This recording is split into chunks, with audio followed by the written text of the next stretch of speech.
Shalom. Jawabnya apa ya?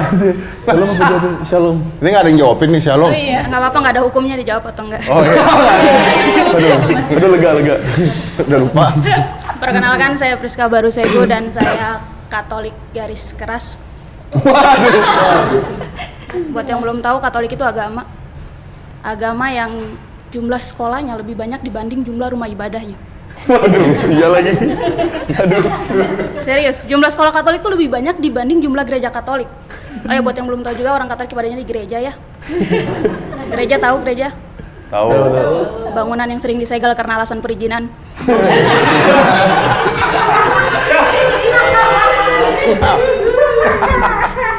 Ya, dan memang benar ya, jumlah sekolah Katolik itu lebih banyak dibanding jumlah gereja Katolik. Makanya saya sebagai orang Katolik tuh sedih banget kalau terjadi pemboman di gereja Katolik. Maksudnya kok ada ya orang yang tega membom gereja yang jumlahnya cuma sedikit ini? Kan bisa bom sekolahnya aja gitu loh.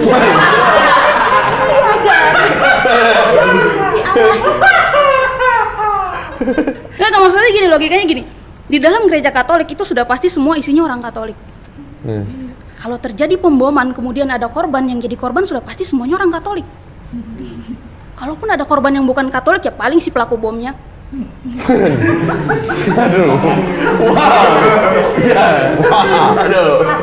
Wow. Ya, kita semua sepakat kan kalau pelaku teror adalah oknum yang tidak beragama, ya kan? Iya betul. Iya. Jadi ya, iya, makanya Orang ateis paling jahat. Orang ateis paling jahat. jadi pasti bukan Katolik.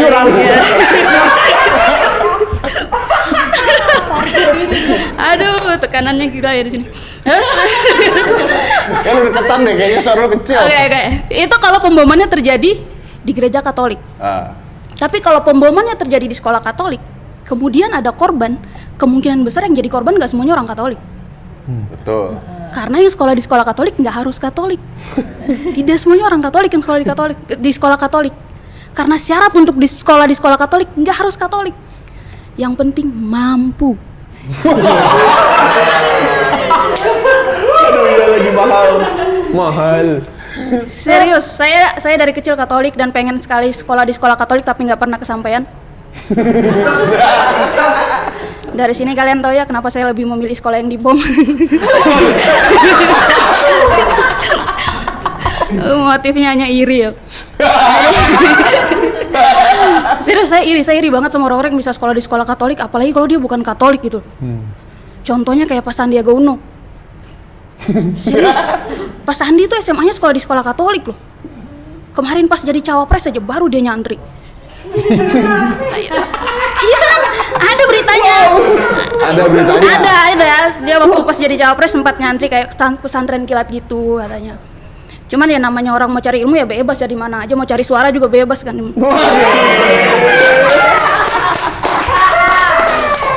Suara kan banyak, kayak suara hujan misalnya, suara burung ya, banyak. Aman lagi. Iya, Bang Panji Pragiwaksono juga dulu SMA-nya di sekolah Katolik. Betul. Dan akhirnya jadi jubir Pak Anies ya kan. Aduh. Jadi dari dua orang ini kita bisa memetik sebuah pelajaran. Sebelum memulai karir di politik, sekolah dah di sekolah Katolik. Jadi cari ilmunya di sekolah Katolik, cari suara baru bebas.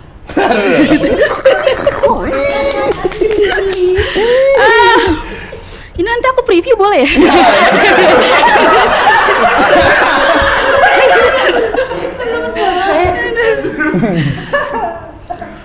ya? Sebelumnya izinkan saya mengucapkan selamat menunaikan ibadah puasa buat saudara-saudara saya yang Islam dan Katolik.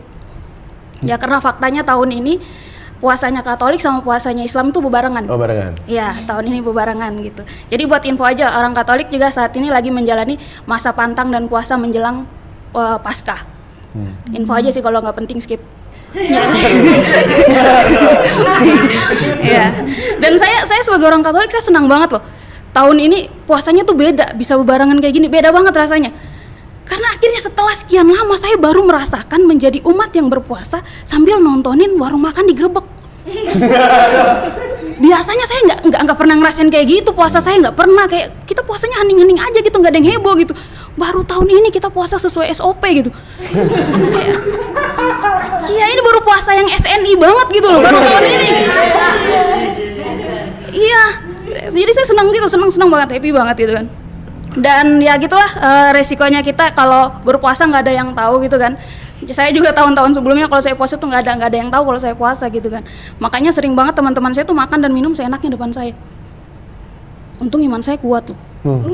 Dia cuman makan dan minum, saya nggak tergoda di 1 menit awal. Setelah itu ikutan makan juga saya gitu. Sering banget gagal puasanya gara-gara orang lain yang nggak ngerti gitu kan.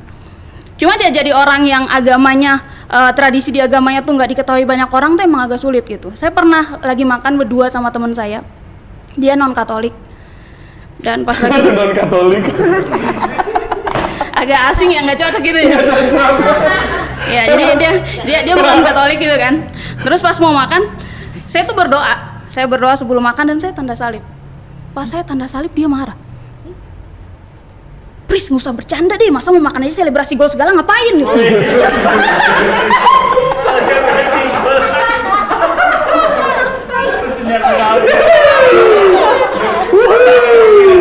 Saya tanda salib dibilang selebrasi gol loh.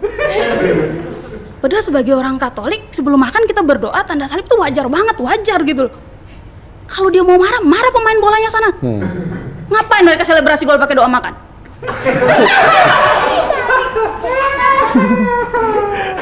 Kan gitu.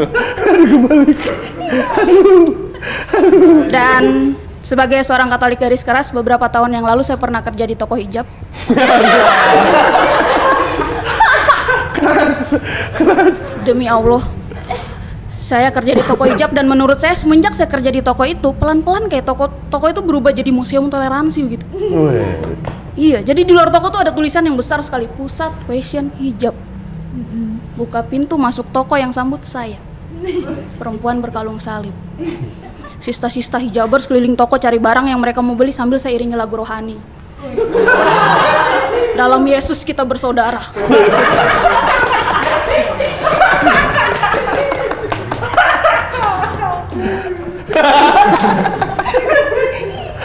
Masya Allah banget sih waktu itu kayak. Iya, itu pemandangan yang kusyuk banget gitu kan kayak. Ya, mereka sambil nyobain hijab sambil diri dalam Yesus. Udah jadi satu gerakan lagu sekolah minggu kan. Iya kayak gitu tuh. Dan saya waktu itu kerja sangat-sangat profesional. Keprofesionalan saya ini terbukti kalau misalkan ada jilbab model baru masuk toko, saya adalah orang pertama yang mencobanya. Serius om, semua jilbab yang masuk toko saya cobain satu-satu. Ya tujuannya biar saya lebih paham tentang produk dan kalau misalkan ada pelanggan yang bertanya saya enak gitu jelasin. Karena nggak semua pelanggan saya paham tentang hijab loh. Pelanggan saya itu ada 2 tipe. Yang pertama tipe pemakai aktif dan yang kedua tipe pemakai pasif. Nih yang kalau tipe pemakai aktif ini orang-orang yang tidak merepotkan gitu, yang memang sehari-harinya dia pakai jilbab, ngerti tentang hijab. Jadi kalau belanja tuh nggak repot lah, pokoknya datang ngambil barang bayar pulang. Tapi yang tipe pemakai pasif ini, itu tuh orang-orang yang pakai jilbab cuma pas lebaran hari pertama, sama pas mau ketemu calon mertua. Serius, cuma saat-saat itu. Bonus kalau misalkan ada kerabat yang meninggal gitu. Jadi kalau misalkan makin sering kerabatnya meninggal, makin sering dia pakai jilbab di tahun itu gitu kan. Ya saya sampai tahu karena mereka sebelum belanja itu pasti mereka ngobrol dulu, sharing dulu sama saya. Akhirnya saya tahu. Dan orang-orang yang tipe pemakai pasif ini, sumpah kalau belanja merepotkan sekali. Banyak sekali nanya, baru datang baru buka pintu sudah langsung tanya, "Mbak, di sini jual jilbab?" Tidak, jual panci. Itu toko hijab loh, di depan ada tulisannya toko hijab, masa toko hijab jual papeda, kan aneh. Itu baru pertanyaan pemanasan. Sebentar sampai dalam sambil keliling sambil tanya terus, "Mbak, yang ini harganya berapa ya? Mbak, yang ini cara pakainya gimana sih? Mbak, kayak gini cocoknya pakai hijab dalam. Mbak, caranya istiqomah gimana dong?" Astagfirullah. Saya loh cuman pramuniaga, bukan ustazah. Ditanya caranya istiqomah. Saya juga baru belajar.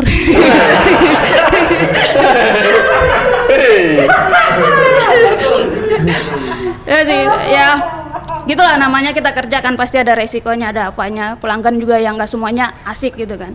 Tapi walaupun kayak gitu, saya tetap senang sama pekerjaan saya. Saya tetap senang, saya tetap mencoba segala jenis jilbab yang masuk, tetap profesional. Cuman masalahnya adalah semakin sering saya coba-coba pakai hijab, semakin jarang saya ke gereja. Sumpah, setelah saya kerja di toko hijab, saya ke gereja tuh paling seminggu cuma 1 kali. Emang gitu. Emang gitu. Oh, opininya. Gitu ya, Om? Emang gitu. Emang cuma sekali, emang cuma sekali. Ya boleh, lebih boleh sih. Iya, boleh. karena sebelumnya 3 kali, Om. Ya, setahun. Benar, serius. Setahun saya 3 kali ke gereja pas Natal, Paskah, sama Lebaran. Ya, Lebaran saya ke gereja loh. Saya berdoa minta kekuatan dan keikhlasan untuk mengucapkan selamat Lebaran kepada orang-orang yang tidak mengucapkan selamat Natal kepada saya.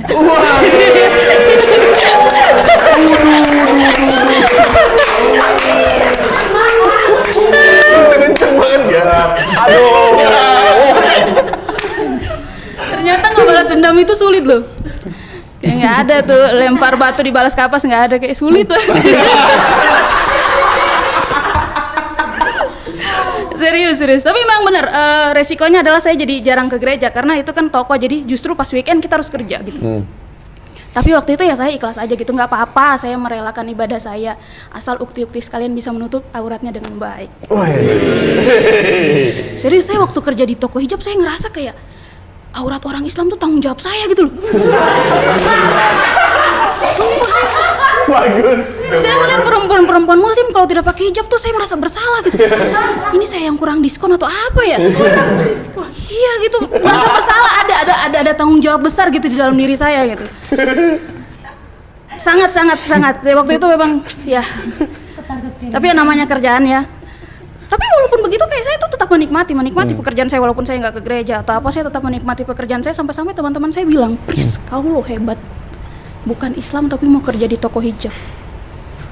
Dengan penuh semangat toleransi yang tinggi saya jawab, yang hebat itu bukan saya. Yang hebat itu uang.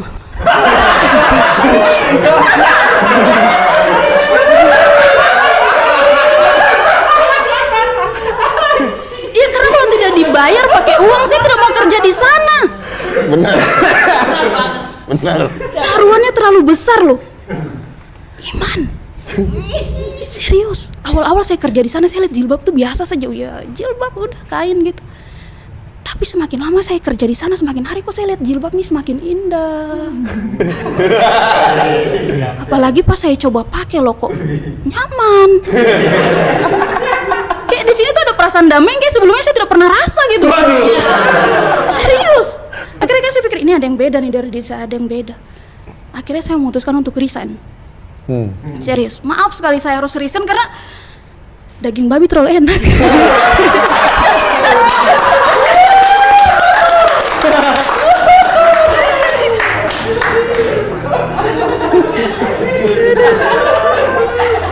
Serius, daging babi tuh enak sekali, Kayaknya babi cuma tidak enak di lidahnya Om Deddy deh. Ya di lidah Om Deddy pasti babi nggak enak, makanya dia Walah. Wing Chun. Nggak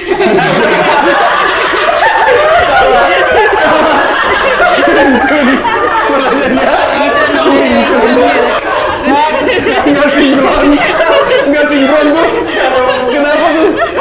Kenapa tuh Wing Chun tuh? Ya, mungkin harus menjaga body gitu kan, jadi ngurang-ngurangin makan daging. Iya, betul. Ini sih babi enak sekali loh. Ini buat yang belum pernah makan daging babi, saya kasih tau, babi enak sekali. Babi dimasak apa saja enak. Cuman dibakar, dirica, di sate enak. Babi cuman tidak enak kalau digoreng. Digoreng jadi isu sara dalam politik.